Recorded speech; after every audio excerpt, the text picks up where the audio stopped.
अकोले तालुक्यातील सध्या बहुचर्चित देवगाव येथील आद्य क्रांतिकारक राघोजी भांगरे यांचा पुतळा विटंबना प्रकरणातील अटक असलेल्या शैलेश पांडे यांना आज जिल्हा आणि अतिरिक्त सत्र न्यायालय संगमनेर येथे अंतरिम जामीन मंजूर झाला असून पुढील सुनावणी येत्या 20 तारखेला होणार आहे। आज अखेरीस विटंबना झाल्याच्या प्रकरणातील दोघांपैकी एकाचा जामीन अर्ज मंजूर झाला। जिल्हा आणि अतिरिक्त सत्र न्यायालय संगमनेर यांनी जमीन मंजूर केला असून न्यायालयीन कामकाज अकोलेचे वकील अनिकेत चौधरी आणि ऋषिकेश वाणी यांनी पहिले जमीन मंजूर झाल्यानंतर त्यांनी न्यायालयात झालेल्या युक्तिवादाच्या संदर्भात आपली प्रतिक्रिया ॲडव्होकेट अनिकेत चौधरी यांनी दिली। जे शैलेंद्र पांडे आहेत, शैलेंद्र गणपत पांडे, त्यांच्या वतीने आम्ही रेग्युलर बेल फाईल केला होता। त्यामध्ये आम्ही अंतरिम जामिनासाठी अर्ज केला होता। तर आज न्यायालयाने अंतरिम जामीन मान्य केला असून पुढील तारीख 20 ठेवली आहे। तोपर्यंत आरोपीला अंतरिम जामिनावर सोडण्यात आलेले आहे। तसेच यामध्ये अजित नवले यांच्याकडून आम्ही अटकपूर्व जामीनही दाखल केला होता।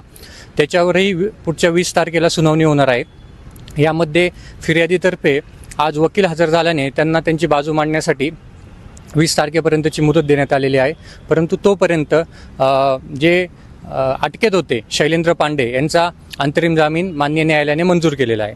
फिर्यादी पोपट चौधरी यांच्या वकिलीकडून अजित नवले यांच्या आणि शैलेश पांडे यांच्या जामिनास कडाडून युक्तिवाद करत जामिनास विरोध करण्यात आला। आरोपी आणि फिर्यादी तसेच आरोपी यांच्यात जोरदार युक्तिवादानंतर अखेरीस फिर्यादी पोपट चौधरी यांच्या वकिलाकडून 20 तारखेपर्यंत वेळ मागण्यात आला। तसेच 20 तारखेला अजित नवले यांच्यावरील अटकपूर्व जामिनाची सुनावणी होऊ शकते।